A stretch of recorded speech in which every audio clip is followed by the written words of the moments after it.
خدا کی مخلوق سے محبت کر۔ ایک عابد نے خدا کی زیارت کے لیے 40 دن کا چلا کھینچا۔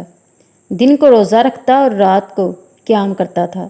اعتکاف کی وجہ سے خدا کی مخلوق سے یکسر کٹا ہوا تھا۔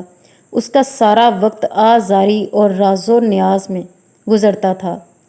36ویں رات اس عابد نے ایک آواز سنی، شام 6 بجے تانبے کے بازار میں فلاں تانبا ساز کی دکان پر جاؤ اور خدا کی زیارت کرو۔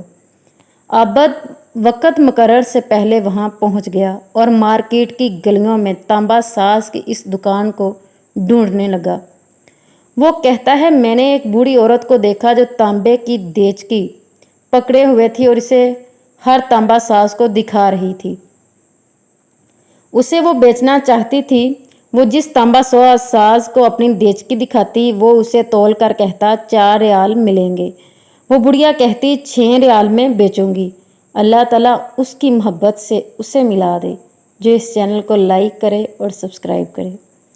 پر کوئی تانبا ساز اسے 4 ریال سے زیادہ دینے کو تیار نہ تھا۔ آخرکار وہ بڑھیا ایک تانبا ساز کے پاس پہنچی۔ تانبا ساز اپنے کام میں مصروف تھا۔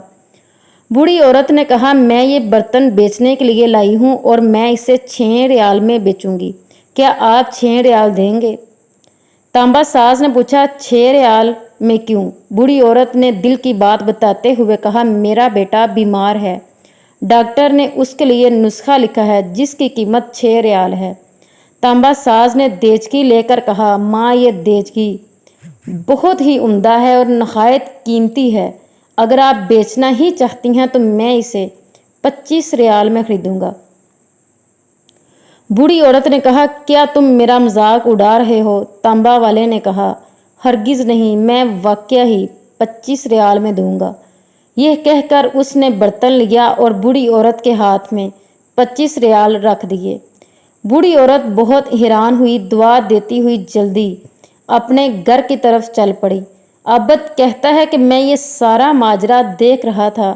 جب وہ بوڑھی عورت چلی گئی تو میں نے تانبے کی دکان والے سے کہا، چچا لگتا ہے آپ کو کاروبار نہیں آتا۔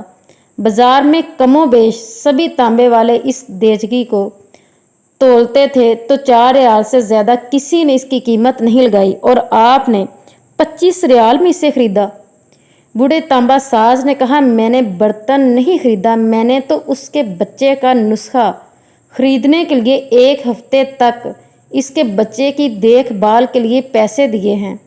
میں نے اسے اس لیے یہ قیمت دی کہ گھر کا باقی سامان بیچنے کی نوبت نہ آئے۔ عابد کہتا ہے، میں سوچ میں پڑ گیا، اتنے میں غیبی آواز آئی، چلا کشی سے کوئی میری زیارت کا شرف حاصل نہیں کر سکتا۔ گرتے ہوئوں کو تھامو، غریب کا ہاتھ پکڑو، ہم خود تمہاری زیارت کو آئیں گے۔ وہ تمہارے ساتھ ہے جہاں بھی تم ہو۔ ایسی اور ویڈیو دیکھنے کے لیے اس چینل کو لائک کیجئے، سبسکرائب کیجئے۔ اللہ تعالیٰ آپ کو آپ کی محبت سے ملا دے۔ جزاک اللہ۔